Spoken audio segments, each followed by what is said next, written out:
தொலைபேசி வாயிலாக பாரதிய ஜனதா கட்சியின் மாநில தலைவர் திரு அண்ணாமலை அவர்கள் இணைந்திருக்கின்றார்கள். அவருடைய கருத்துக்களை இந்த தேர்தல் முடிவுகள் பற்றி கேட்கலாம். திரு அண்ணாமலை வணக்கம், வாழ்த்துக்கள். டெல்லிக்கு ஈரோடுல நின்றுக்கலாமோ அப்படின்னு இப்ப தோணுதா? மேடம், ஈரோட பொறுத்த வரைக்கும் நாங்கள் ரொம்ப தெளிவா இருந்தோம், இன்னைக்கும் தெளிவா இருக்கும் மேடம். அது வந்து தேவையில்லாத ஒரு தேர்தலா தான் நாங்க அதை பாக்குறோம். எலெக்ஷனுக்கு இன்னும் ஒரு 10 மாதங்கள் இருக்கிற பட்சத்துல அதே நேரத்துல மகிழ்ச்சி, டெல்லியில வந்து பாரதிய ஜனதா கட்சி கிட்டத்தட்ட 27 ஆண்டுகள் கழித்து மக்கள் ஒரு பெரிய வாய்ப்பு கொடுத்திருக்காங்க. ஒரு பெரிய சந்தோஷம் எல்லாருக்கும் மேடம். சரி, டெல்லியில உங்களுடைய வெற்றிங்கிறது எதிர்கட்சி ஓட்டுகள் பிரிந்ததனால் கிடைத்த வெற்றி அப்படிங்கிற ஒரு விமர்சனம் இருக்கு.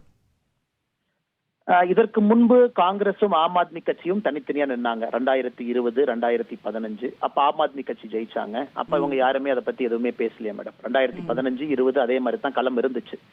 2013 ஆம் ஆத்மி கட்சி உள்ள வந்தாங்க. முதல் முறையா இந்தியால வந்து ஒரு வித்தியாசமான அணுகுமுறையோடு வந்தாங்க. வாலண்டியர்ஸ் நிறைய கொண்டு வந்தாங்க. இப்ப 2025 ஆம் ஆத்மி கட்சி தோற்கும் பொழுது புதுசா நம்ம திரும்ப பாக்குறோம். ஏன்னா போன தேர்தல் எப்படி இருந்துச்சோ அதே களம் தான் டெல்லியை பொறுத்த வரைக்கும். சோ டெல்லியை பொறுத்த வரைக்கும் இன்னொரு விஷயத்தை நீங்க பாத்தீங்கன்னா, லோக்சபால காங்கிரசும் ஆம் ஆத்மி கட்சி இணைந்துதான் இருந்தாங்க. இதே ஆர்குமெண்ட் பேசுறவங்க 2024 பாராளுமன்ற தேர்தலில் 7 தொகுதியிலையும் காங்கிரஸ் ஆம் ஆத்மி கட்சியினுடைய கூட்டணி தோற்றிருக்கிறாங்க. அதனால இதை பொறுத்தவரை ஆம் ஆத்மி கட்சி 10 ஆண்டுகளாக மக்கள் பார்த்திருக்கிறாங்க அவங்களுடைய ஆட்சியை. ஒரு புதிய ஒரு மாற்றம் வேண்டும் என்று நினைத்திருக்கின்றார்கள். அதுவும் அப்படி நான் பாக்குறத விட இன்னொரு விஷயத்தையும் நான் பாக்குறேன் மேடம். டெல்லியை பொறுத்த வரைக்கும் இட்ஸ் மைக்ரோகாஸ்ம் ஆஃப் இந்தியா. எல்லா மாநிலத்தில் இருக்கக்கூடிய மக்களும் அங்க வசிக்கிறாங்க. உதாரணத்துக்கு நாம தென்னிந்தியர்கள், நார்த்ல பாத்தீங்கன்னா பூர்வஞ்சலி, ஹரியான்வி, பஞ்சாபி, அதுக்கப்புறம் இன்னும் குரூப்பா நம்முடைய பட்டியலின சமுதாய சகோதர மக்களை பார்க்கும் பொழுது அது வந்து வால்மீகி ஓட்ஸ், ஜாத்த ஓட்ஸ் பிரியுது. சோ எல்லா இடத்திலும் பாரதிய ஜனதா கட்சி முத்திரை படித்திருக்கிறது எனக்கு ஒரு பெரிய மகிழ்ச்சிங்க, ஒரு கட்சியினுடைய தொண்டனாக. ஓகே, கண்டிப்பா. ஆனா இதுல டெல்லியில நம்ம பார்க்கக்கூடிய இன்னொரு விஷயம், ஆம் ஆத்மி தன்னுடைய வாக்கு சதவீதத்தை இழக்கவில்லை. அவங்க இன்னும் 43% தன்னுடைய கோர் ஓட் பேஸ அப்படியே தக்க வைக்கிறாங்க. ஸோ இது வந்து ஒரு 10 ஆண்டுகளுக்கு பிறகு ஒரு 10 இயர் ஆன்டி இன்கம்பன்சில அவங்க இவ்வளவு எடுக்கிறதே பெருசுன்ற ஒரு பார்வை உங்களுக்கு. ஏன்னா இப்ப ஆம் ஆத்மி பொறுத்த வரைக்கும் டெல்லி மாடல் அப்படிங்கிறது அவங்களுடைய ட்ரம்ப் கார்டு எப்பொழுதுமே. இப்ப நீங்க குஜராத்ல பாத்தீங்கன்னா 4 முறை 5வது முறை ஒரு முறையும் பாரதிய ஜனதா கட்சி வாக்கு வங்கி அதிகப்படுத்துறோம். மத்திய பிரதேஷ்ல அதே தான். சோ பாரதிய ஜனதா கட்சி பாத்தீங்கன்னா 3வது முறையை தாண்டியும் நாம் இருக்கிறோம். அது எவ்வளவு கஷ்டம் மக்களுக்கு தெரியும். 2 முறை வருவது பெரிய விஷயம் இல்லை என்றாலும் 5 முறை இருக்கிறோம். இன்னைக்கு ஆம் ஆத்மி கட்சியை பொறுத்த வரைக்கும் ஒரு பக்கம் அரவிந்த் கெஜ்ரிவால் வெரி ஃபார்மிடபிள் பார்ட்டியால் எந்த ஒரு மாற்று கருத்து இல்லைங்க. ஆனா இன்னைக்கு வந்து இந்தியாவில் ஒரு ஆல்டர்னேட் பொலிட்டிக்கல் மூவ்மெண்ட் அவங்க கொண்டு வந்தாங்க. ஏன்னா காங்கிரஸினுடைய வீழ்ச்சிக்கு பிறகு ஆம் ஆத்மி கட்சி இந்தியா முழுவதும் வர முடியுமா அப்படிங்கிறது இன்னைக்கு அது பொய்த்து போயிருப்பதாக நான் பார்க்கின்றேன்.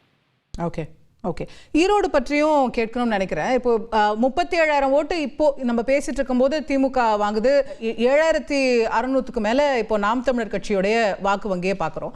பிஜேபி புறக்கணித்து இருக்கிறது. ஆனால் கொங்கு பகுதியில் உங்களுக்கு ஒரு கணிசமான ஒரு வளர்ச்சி இருக்குன்னு நம்பப்படக்கூடிய நிலையில உங்க ஓட்டு எங்க போயிருக்கு?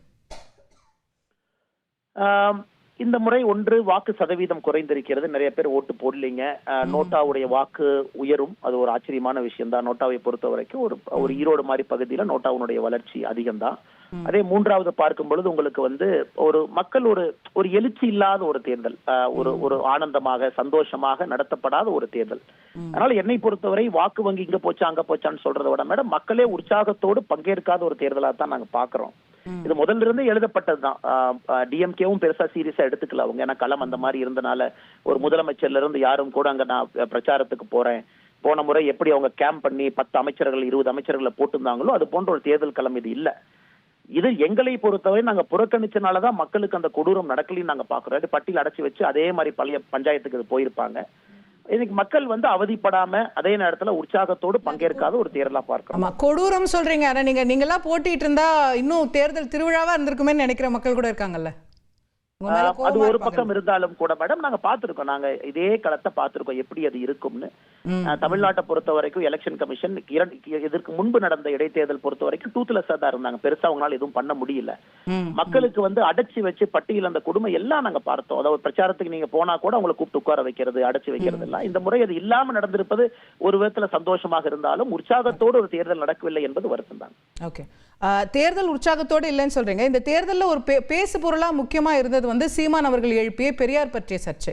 அதுல உங்களுடைய ஆதரவு குரலும் கூட நீங்க வந்து அவருக்கு கொடுத்திருந்தீங்க. அது ஒரு ஊடகங்கள்ல பெருசா பேசப்பட்டது. அதோட எஃபெக்ட் அந்த அளவுக்கு பார்க்க முடியலையோ, அவருக்கு அது வாக்குகளா மாறலையோ அப்படிங்கிற பார்வை இருக்கா? மேடம், இது நான் பலமுறை சொல்றதுதான். பெரியார் அவர்களை பொறுத்தவரை பெரியாருக்காக ஓட்டு இருக்கா? பெரியார் அவரை புகழ்ந்து பேசினா ஓட்டு வருமா? இல்ல பெரியார் அவரை பத்தி யாராவது தாக்கி அவருடைய கருத்துக்களை பேசும்பொழுது ஓட்டு இந்த பக்கம் ஷிஃப்ட் ஆகுமான்னு கேட்டா அதெல்லாம் கிடையாதுங்க. அந்த காலம் தாண்டி விட்டது. பெரியார் நிறைய பேத்துக்கு பிடிக்கும், நிறைய பேத்துக்கு பிடிக்காது. இரண்டு பக்க மக்கள் இருக்கிறாங்க. அது வந்து ஓட்டை மாத்தி போட வைக்கிற அளவுக்கு அந்த வாதத்திற்கு சக்தி இருக்கான்னு கேட்டா என்னை பொறுத்தவரை இல்லை என்பதுதான் முதல்ல இருந்து நான் சொல்றதுங்க. அதனால இந்த அண்ணன் சீமான் அவர்கள் யாராக இருந்தாலும் கூட ஒரு வாதத்தை முன்னாடி வைக்கிறாங்க. ஆனா இன்னைக்கு அந்த வாதம் ரொம்ப ஓவரா போயிருச்சு அப்படிங்கறதுதான் என்னுடைய கருத்து. ஒரு மாதிரி பேச்சுக்கள்லாம் வந்து ரசபாசமாயி ஆபாச பேச்சுக்கள் அந்த அளவுக்கு அது போயிருச்சுங்க. அதனால முதல்ல இருந்து சொல்றது, ஒரு ஓட்டை ஷிஃப்ட் பண்ணக்கூடிய ஒரு பெரியார் ஆர்குமெண்ட் இல்லை என்பதை ஈரோடு உணர்த்தி இருக்கு. தொடர்ந்து அது உணர்த்துங்க. பெரியாரை தாண்டி தமிழகம் பயணித்து விட்டது என்பது என்னுடைய தனிப்பட்ட ஒரு திமுக ஆர்குமெண்ட் என்னவா இருக்கும்? நீங்க பெரியார் எதிர்த்து பேசுனீங்க பாத்தீங்களா, ஆனா அவங்க தோத்துட்டாங்க. இப்ப பெரியாருக்கான ஆதரவு தான் மக்கள் மத்தியில அதிகம், திமுகவுக்கு தான் ஓட்டு போட்டிருக்காங்கிறது அவங்களோட வாதமா இருக்கும். அப்படி திமுக நினைத்தால் அவர்களுக்கு அரசியல் தெரியவில்லை என்பதுதான் என்னுடைய கருத்துங்க. போன முறை வந்து அவங்க ஜெயிச்ச மார்ஜின் என்ன, களத்துல யாருமே இல்ல, யாருமே இல்லாத இடத்துல திராவிட முன்னேற்ற கழகம் நிக்கிறாங்க. நாம் தமிழர் கட்சி மட்டும்தான் இருந்தாங்க. அதனால இதெல்லாம் திமுகவை பொறுத்தவரை நாங்க நின்னோம், யாருமே கேம்பெயின் கூட பண்ணல, நேரா கவுண்டிங் போனோம் அப்படிங்கிற எலெக்ஷனாகத்தான் இது இருந்திருக்கணும் டெக்னிக்கலா பாத்தீங்கன்னா.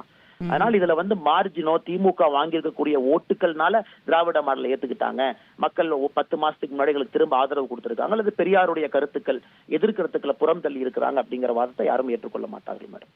ரைட். நன்றி திரு அண்ணாமலை. விரிவாக உங்கள் பார்வைகளை எங்களோடு பகிர்ந்து கொண்டதற்கு, இந்த தொகுப்பில் இணைந்ததற்கு மிக்க நன்றி. செய்திகளை உடனுக்குடன் தெரிந்து கொள்ள உடனே சப்ஸ்கிரைப் பண்ணுங்க.